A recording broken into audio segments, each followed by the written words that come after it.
Baba, katika jina la Yesu Kristo mwana wa Mungu uliye hai, asante Bwana Yesu kwa ajili ya siku nyingine hii ya leo, ikiwa ni siku yetu hii ya maombi kwa ajili ya kuombea nchi yetu ya Tanzania, lakini pia kuyaombea maisha yetu. Naomba Roho Mtakatifu akatuongoze sasa. Bwana Yesu, naomba uwepo wako mahali hapo kashuke, tukaone nguvu zako mahali hapa na uweza wako, katika jina la Yesu Kristo mwana wa Mungu aliye hai. Bwana, ukaanze nasi kuanzia mwanzo ibada hii ya maombi hadi mwisho wa ibada hii, kwa damu ya Yesu Kristo. Haleluya, amen. Bwana Yesu asifiwe. Bwana asifiwe sana. Basi tena leo ni siku nyingine ambayo Mungu ametujalia kwa mahali hapa. Leo ni siku yetu ya 12. Ni siku ya 12.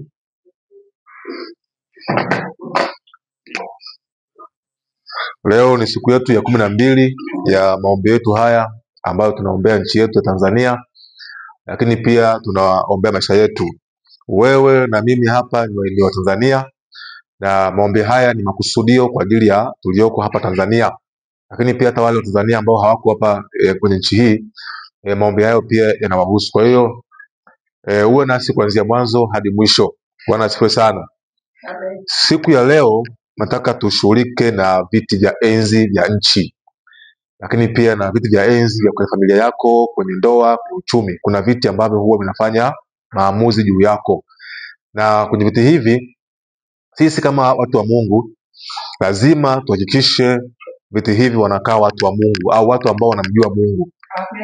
Tukipata watu ambao wanamjua Mungu katika viti vya enzi vya ukoo, vya familia, vya nchi, maisha yanakuwa ni ya Mungu. Haleluya. Sasa haya nimeyatoa wapi? Haya yapo katika kitabu kile cha Ufunuo wa Yohana.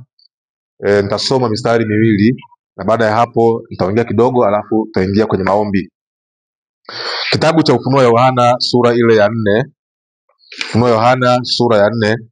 Nitasoma kuanzia mstari wa 2, alafu nitaishia tu mstari ule wa 4. Anasema hivi: na mara nalikuwa katika roho, na tazama, anasema kiti cha enzi kimewekwa mbinguni, mmoja ameketi juu ya kile kiti, na yeye aketiaye alionekana mithili ya jiwe la yapsi na akiki, na upinde wa mvua ukizunguka kiti kile cha enzi.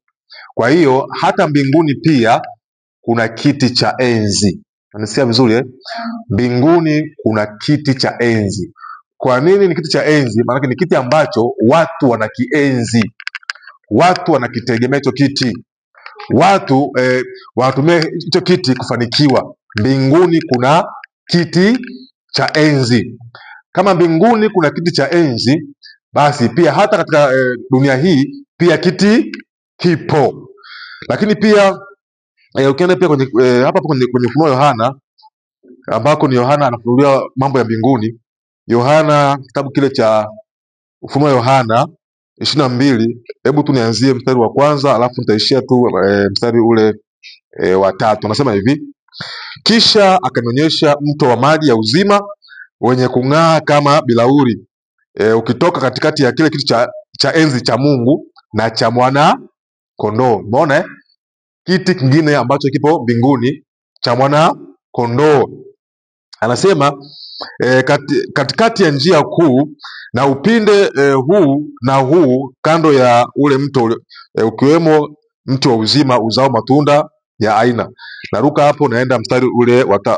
Anasema hivi: wala hapatakuwa na laana yoyote tena, na kiti cha enzi cha Mungu na cha mwanakondoo kitakuwemo ndani yake, na watumishi wake watamtumikia. Kwa hiyo hivi viti vya enzi vina watumishi wake wanavitumikia. Mbinguni kuna viti vikubwa viwili vya enzi. Kuna kiti cha enzi cha Mungu na cha mwana kondoo, ambaye ndiyo nani? Yesu Kristo. Kwa kuna Mungu kama Mungu, alafu kuna Yesu. Watu wengi hapa huwa wanachanganya. Jamani, Mungu ni Mungu na Yesu ni Yesu. Hapa ni Ufunuo wa Yohana ndivyo inavyosema kwamba kuna viti mbinguni viwili. Kuna kiti cha enzi cha Mungu. Tena kabisa anasema hivi, yeye aketiaye kwenye kile kiti anaonekana mithili ya jiwe la yapsi na akiki. Alafu huko anasema hivi, kuna kiti cha enzi cha Mungu na cha mwanakondoo. Mwanakondoo nani? Ni Yesu. Kuna Mungu alafu kuna Yesu. Wakristo hapa wengi wachanganya, huwa wanasema hivi kwamba Yesu ni Mungu. Yesu ni mwana wa Mungu, kwa maana jinsi hii Mungu alipenda ulimwengu akamtoa mwanaye. Kwa hiyo Yesu ni mwana wa Mungu. Kuna Mungu, kuna Yesu. Hawa wanakaa wapi? Kuna viti wanakaa, alafu viti vina watumishi wake. Kuna wazee 24 wako pale, wanafanya maamuzi juu ya nini? Ya ulimwengu mzima. Na ndio maana Ibilisi alipanga mpindue nani? Ampindue Mungu. Malaika akaingilia kati, ile vita akaipigana na akashinda. Tuongee kimwili sasa. Mungu ametuma kwa mfano wake. Anasema hivi, na tumfanye mtu kwa mfano wetu.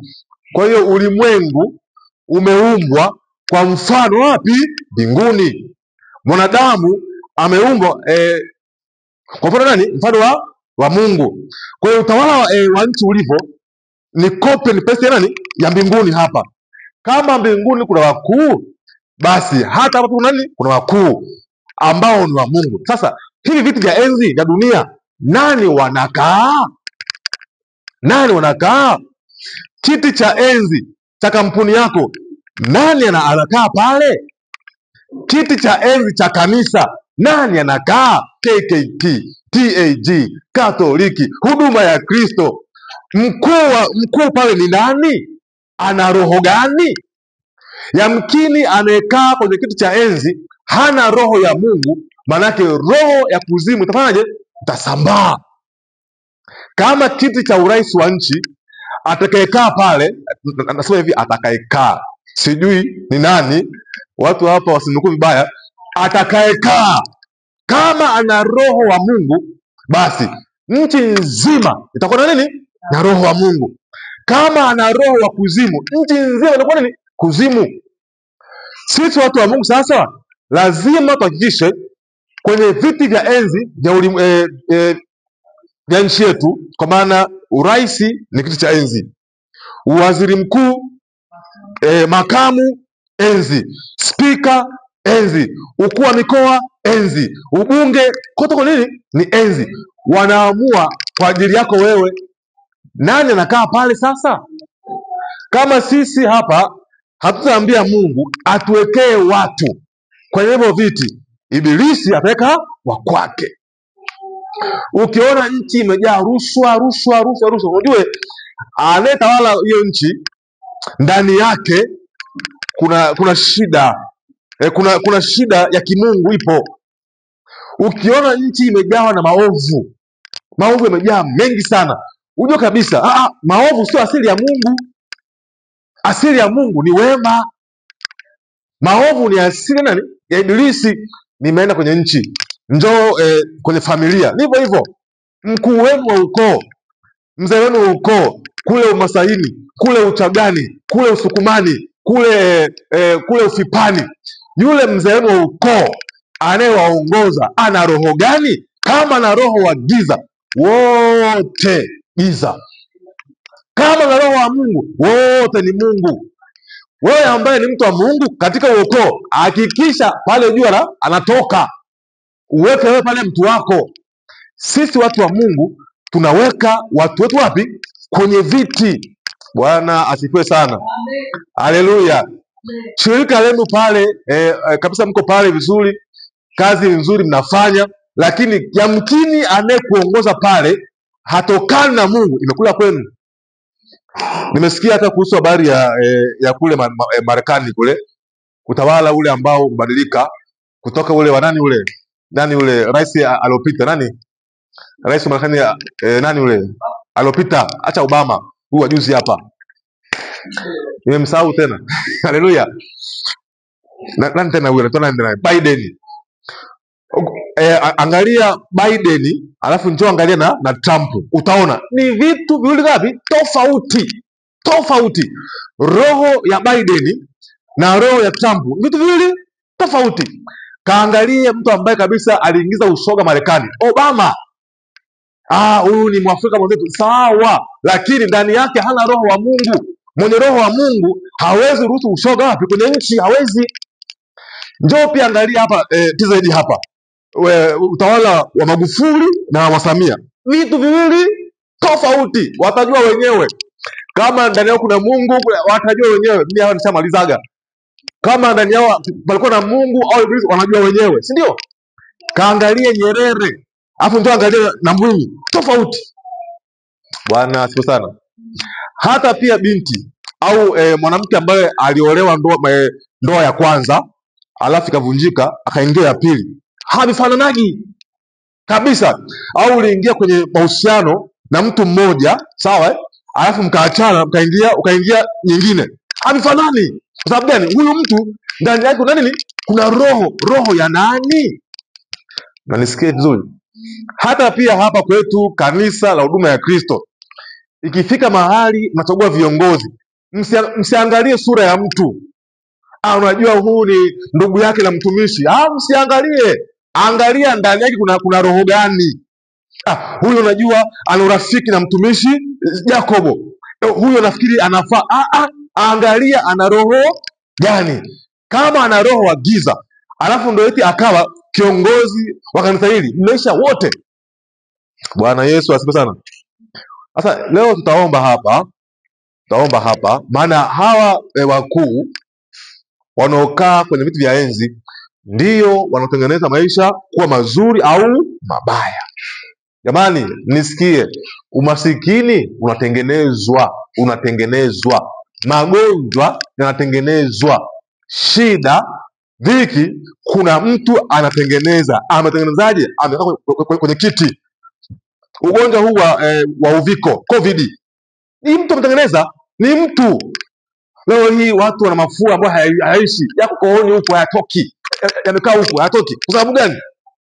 Ni mtu fanyaje? Ametengeneza ili aingize pesa. Tuwe makini na watu tunawapa nini? Viti. Lugha rahisi, tuwe makini na watu tunawapa uongozi wa nchi, kuanzia urais, kuja ubunge, kuja sijui kote huko. Tuwe makini, tunawapa watu gani? Nani tunawapa? Wakuu wa majeshi hawa, wakuu wa polisi, wakuu wa vikosi vya nani hawa ambao tunawapa? Naamani alipewa nafasi ya kuwa mkuu wa jeshi. Cha kwanza akatangaza, ninaua Wayahudi wote. Kuna watu wakiwa tu wakuu kwenye viti vya enzi vya nchi, mmeisha. Watu wa Mungu wameisha. Makanisa yatafungwa, huduma zitafungwa. Hivyo hizi dini hizi ndizo ambazo zitabaki. Makanisa yale ambayo hana roho wa Mungu. Kaangalie, nisongee hapa, kuna utawala mmoja, nisuseme ulivyoingia ule utawala. Okay, twende tu hapo Rwanda. Alipoingia Kagame Rwanda pale, makanisa yote ya kiroho yote fungwa, yote hapo Rwanda hapo, yote. Yabakia tu haya mengine tu haya ambayo unaingia huko na dhambi zako, unatoka hamna shida, unaingia huko ukiwa mlevi, yani hamna shida. Haya rohoni funga yote. Kwa sababu gani? Aliyeketi kwenye kiti cha nini? Cha nchi. Sisi watu wa Mungu tunamweka nani? Watu wa kuzimu wana mtu wao, si ndio? Watu wa kimwili wana mtu wao, makabila yana mtu wao, si ndio? Na sisi wa Kristo, watu wa Mungu tuliokoka, tuna nani? Mimi nikawaambia ni huyu hapa, mpingeni, lakini kama mtu ni huyu hapa. Kwenye kanisa tunamweka nani kuwa mchungaji wa kanisa? Ana roho gani? Huduma ya Kristo ndio leo mimi niko hapa, si ndio? Kesho sipo. Hebu fanya hivi, mfano ile juzi nilivyoenda kule, nisingerudi, ningeacha, si ningeendelea? Haya, nani angekuwa nani angeshika nafasi hii? Nani? Sio sura basi, unajua mzee Jacob. Sawa, kabla hamniambia ni yeye, ana roho gani? Mtawatambua kwa nini? Matendo. Matendo yake yaseme. Unaelewa vizuri eh? Mimi ni mtumishi wa Mungu, huduma ya Kristo, nafaa kuwa nafasi hii. Kwa sababu gani? Matendo yangu yanasemaje? Mimi nikoje? Mtumishi leo hayupo, tuweke mtu mwingine hapa. Kabla mjamuweka, matendo yake myaangalie, maana siku zote mparachichi hauwezi kuzaa nini? Embe, si ndio? Haiwezekani. Mtu mwema hawezi kutenda nini? Mabaya. Ndiyo, kuna kukosea, lakini sio maovu. Haleluya, Bwana asifiwe sana. Leo nataka tushughulike na tushughulikie viti. Lingine, hebu tumalizie hapo kwenye kitabu kile cha Yohana sura ya 15 mstari wa kwanza. Huu mstari watu wengi huwa wanaujua, na mara nyingi huaga huu mstari huwa na usemaga sana.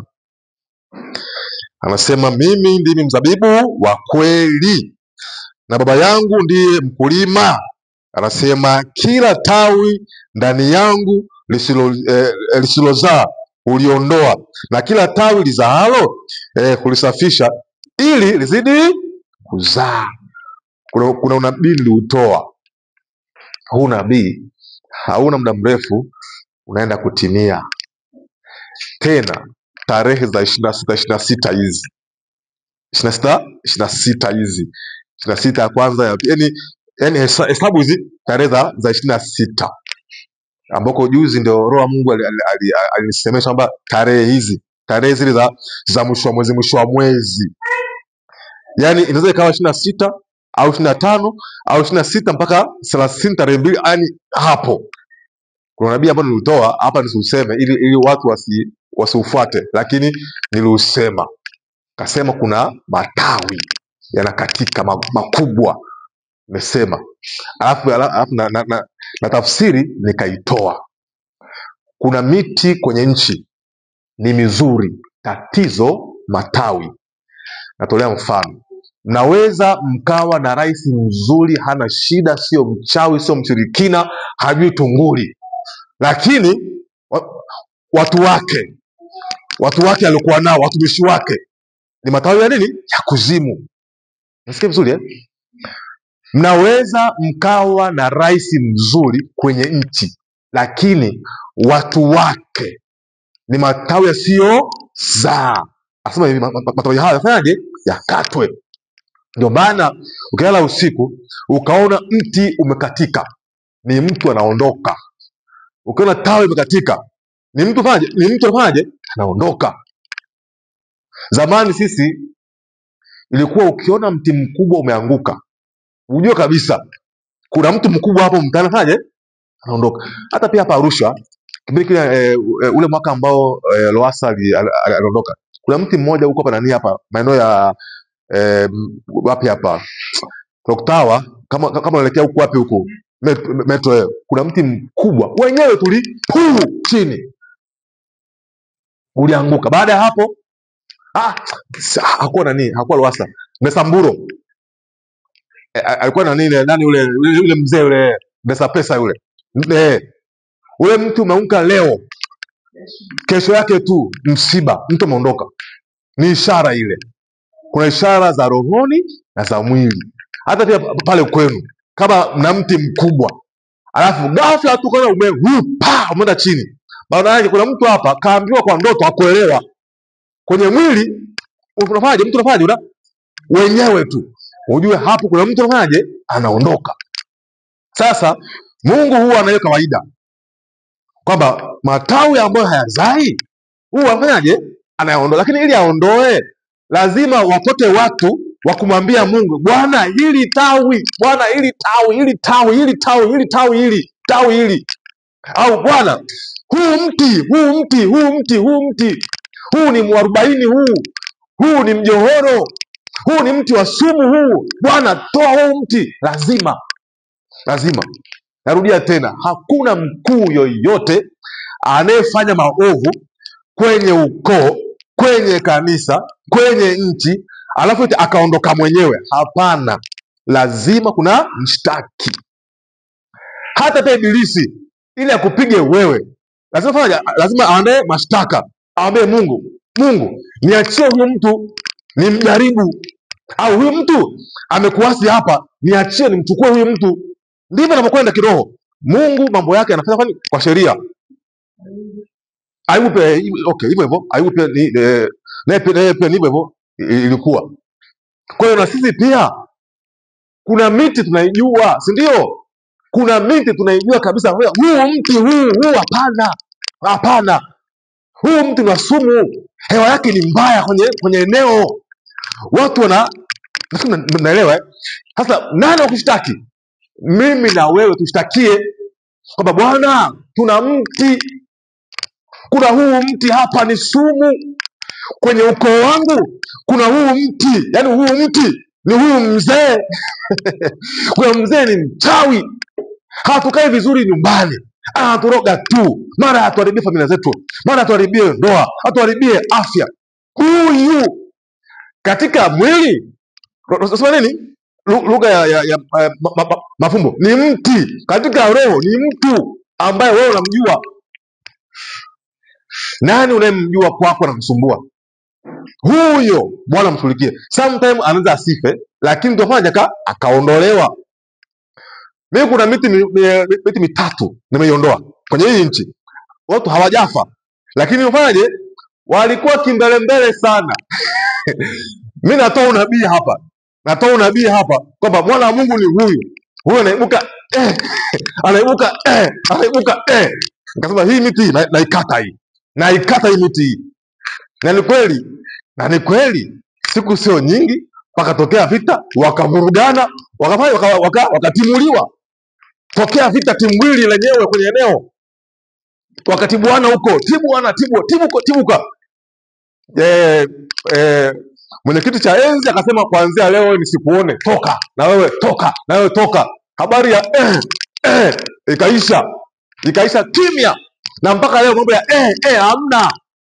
Kwani mnayaona mambo ya mnayaona hayapo? Kwa sababu gani?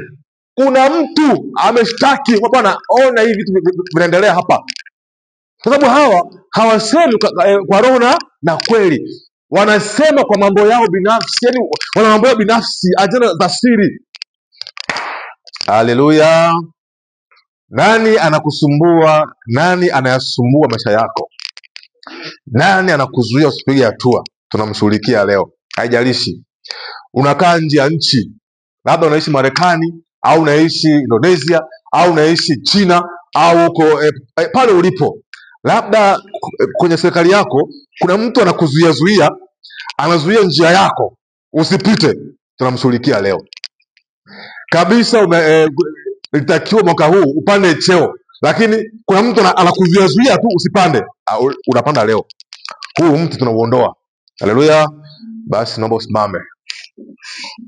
usimame. Kila ambaye kuja mahali hapa Arusha hapa, kwenye audio, kwenye video na kule YouTube, uko mahali hapa kuomba, shiriki ya maombi vizuri na omba kwa moyo, na Bwana ataenda kutenda. Sema kila mti ulioko mbele yangu, sema kila mti ulioko mbele yangu, miti ya kuzimu iliyoinuka kunizuia nisipige hatua, sema hiyo miti siku ya leo ninaing'oa kwa jina la Yesu, kwa jina la Yesu, kwa jina la Yesu. Sema ewe mti wa umasikini wangu, wa mateso yangu, sema kuanzia leo ninakuondoa, ninakukata, uanguke kwa jina la Yesu, kwa jina la Yesu. Hebu omba sasa, kila mmoja kwenye audio, video, kila mmoja hapo ulipo, omba. Ombea huo mti, huo mti unaokuzuia, huo mti uanguke, huo mti utoke. Omba, omba, omba, omba. Randa rabasika. Naondoa huo mtu sasa. Nakata kila mti ambao unakaa mbele yangu ili kuachilia umasikini kwangu. Kila mti ambao unakaa mbele yangu kuharibu ndoa yangu, kuharibu kanisa, kuharibu nchi. Huo mti naukata, naukata, naukata, naukata, naukata kwa jina la Yesu. Omba, omba, omba kwenye audio, omba hapo ulipo, omba. Kata huo mti, kata huo mti. Huo mti ambao unakuzuia. Masika. Mando rianga masika. Omba, omba, omba, omba, kata, kata, kata, kata, kata, kata. Mando masika. Na kata huo mti, na ukata, na ukata, na ukata, na ukata, na ukata, na ukata. Haya matawi ya mti ambao umejishikiza kuachilia shida kwako kuanzia sasa. Ramanda masika. Omba, omba, omba, omba, omba, omba. Kata huo mti, kata huo mti, ukatike. Omba kumaanisha, maanisha, maanisha, maanisha, maanisha, maanisha, maanisha, maanisha, maanisha. Na kata katika nchi hii ya Tanzania huo mti na ukata, na ukata kwa jina la Yesu. Mama masika. Kando manderi yangu masika. Katika jina la Yesu. Kwa damu ya Yesu. Kwa damu ya Yesu. Kwa damu ya Yesu. Kwa damu ya Yesu. Wewe mtu wa mateso. Mtu wa shida. Kwa damu ya Yesu Kristo. Sema kuanzia siku ya leo. Hakuna mtu wa uovu utakaoota kwenye maisha yangu, kwenye nchi yangu. Kuanzia sasa ninaotesha mti, ule mti wa uzima, ule mzabibu. Siku ya leo ninauotesha kwenye nchi yangu kwa jina la Yesu, kwenye uchumi wangu, kwenye kanisa. Sema wewe mtu wa uzima, kuanzia sasa ninakuamuru kwa jina la Yesu, oteka, oteka. Haya, omba, omba polipo, omba sasa. Otesha mti, otesha, otesha, otesha, otesha. Bwana oteshe. Huyu mtu ambaye ni mtu wako, Bwana akamwinue sasa. Mtu wako wa uchumi, mtu wako wa uchumi, mtu wako wa uzima, mtu wako wa uhai, mtu wako wa kupiga hatua. Huo mtu leo ukaote, ukaote, ukaote, ukaote. Mandarabasika. Masantoriandarabasika. Mama. Ketesheneriandarabasika. Mandoriandarabasika. Naotesha mti leo wa uchumi wangu, wa fedha zangu, wa kanisa hili la huduma ya Kristo, wa kanisa la Tanzania. Naotesha mti sasa kwenye nchi ya Tanzania. Wewe mti, ota, ota, ota. Pokea nguvu, pokea nguvu, pokea nguvu. Pokea nguvu, pokea nguvu. Omba, omba, omba, omba, omba. Huo mti wote, huo mti wote, huo mti wote, huo mti wote. Ndio. Maana huo mti ndio uzima wako. Huo mti ndio uhai wako. Huo mti ndio wewe ufanikiwe. Omba, omba, omba hapo ulipo. Usiache kuomba. Omba, omba, omba. Randa na masika. Bwana achilia mti. Bwana achilia mti wa uzima. Achilia mti wa uzima. Rinda na masika. Manda na masika.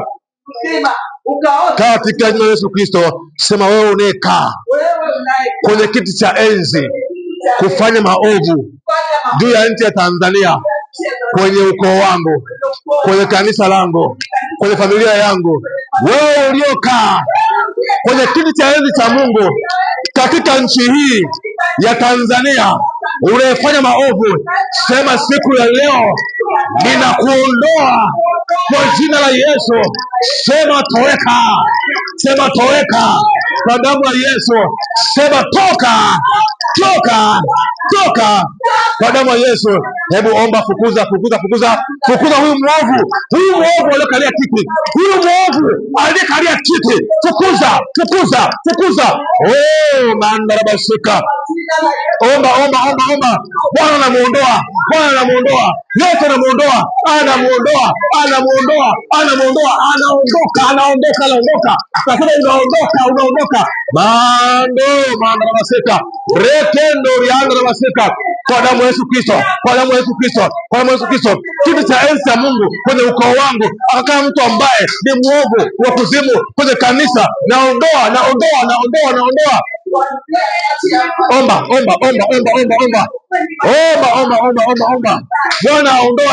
Bwana aondoe rakamando katika damu ya Yesu Kristo. Omba. Bwana aondoe.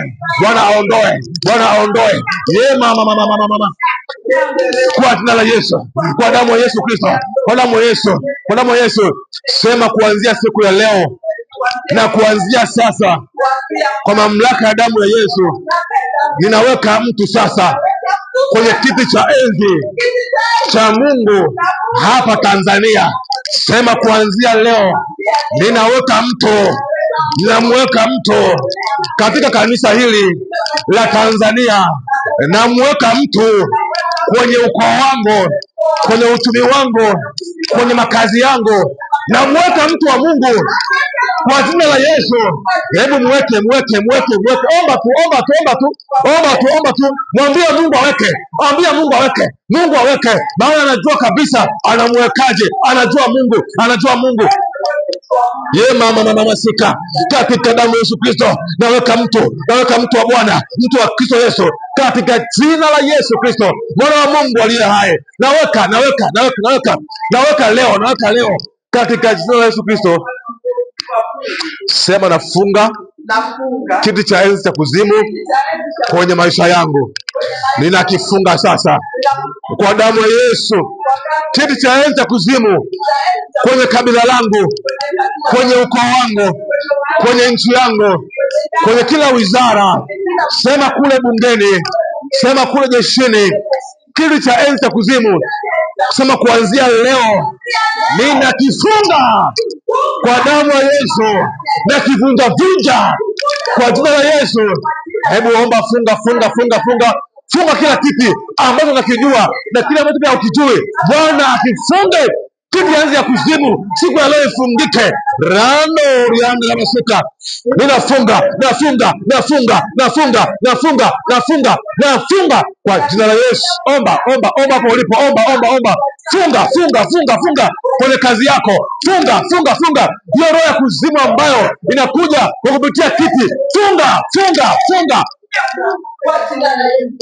Kwa jina la Yesu Kristo, Mwana wa Mungu aliye hai. Hebu kaa kimya vizuri, alafu funga macho yako, alafu nikuombee sasa hapo ulipo. Haleluya. Katika jina la Yesu Kristo, Mwana wa Mungu uliye hai.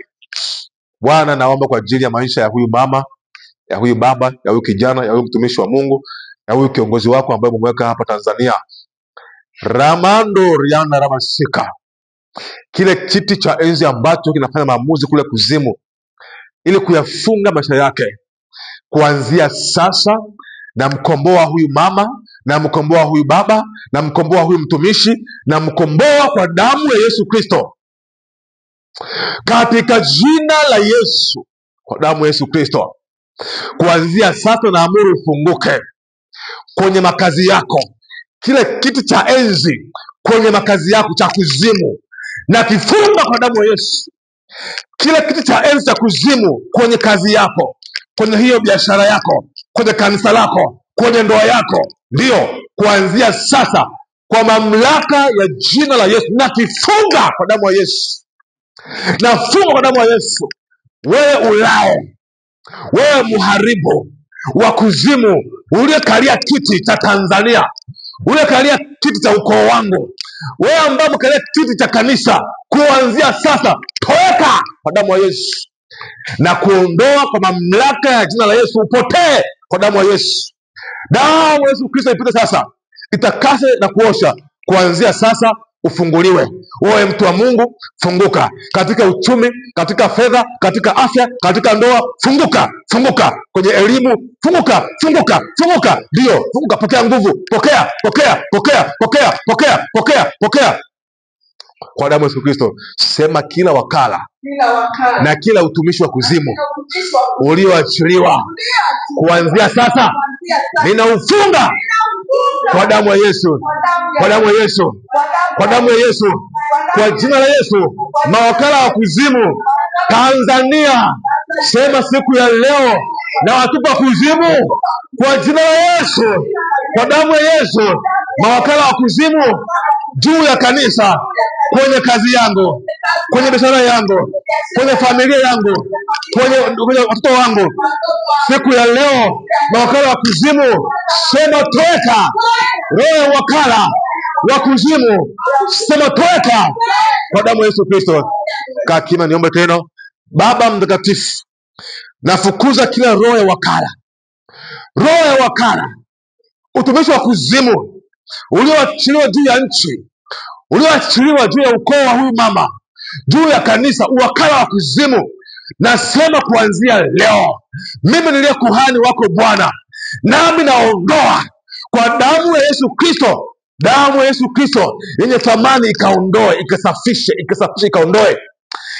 Kuanzia sasa, wewe wakala wa kike wa kiume, wewe mzee wakala, kuanzia sasa na kuondoa, nachukua nguvu zako, nazichukua mamlaka yako, naichukua na ninakufunga kwa damu ya Yesu, kwa damu ya Yesu Kristo, mwana wa Mungu aliye hai. Baba, leo ukaonekane sasa na kila mmoja kuone wewe, kwa damu ya Yesu Kristo. Haleluya, amen, amen, haleluya. Naomba ukae. Haya, Bwana Yesu asifiwe tena. Amen. Maombi haya ambayo tunaomba mahali hapa, Bwana anakwenda kufanya kazi. Hata pia siku ya leo sitaki kuongea ni wapi, maana mawakala wa kuzimu wako bize. Kwa hiyo nikisema ni eneo fulani, wataenda kushambulia, na bahati mbaya sana mawakala hawa wa kuzimu kuna mahali wameshika, ila hawana akili, yani akili ya kuona ni wapi hawajaona. Kwa hiyo sisemi, ila nimeanza kuona ishara za mawakala wa kuzimu ambao wanafanya kazi za kuwafunga watu wa Mungu. Wameanza kuchanganyikiwa. Wale ambao mpo kule YouTube, naona wanachanganyikiwa. Mungu ameamua kuwachanganya. Sisemi ni wapi, ila mwenye sikio anasikia. Anasema kondoo wanaijua sauti ya nani? Ya mchungaji. Ninapoongea hapa, kondoo wameshaelewa, wanachanganyikiwa. Huku wanachanganyikiwa, kule wanachanganyikiwa kabisa, na wengine kabisa wanasema iwe hivi, alafu wanashangaa ile iwe hivi wamekosea. Bwana anafanyaje? Anawachanganya. Huu mwaka mtaona mengi sana. Huu mwaka kuzimu inashuka wapi? Chini. Yaani mawakala wote, nakwambia, mtaona wote, Bwana anateremsha, mtaona tu wote, hakuna anayebaki. Yaani Bwana anafagio ambalo anapitisha na anafagia, kuanzia kwenye makanisa huku, kwa maaskofu, kwa wachungaji, serikalini, kila mahali anapita. Kwa hiyo zidi kuomba, Bwana anatenda. Bwana anatenda, watu wanafunguliwa. Nimeona leo watu wanafunguliwa,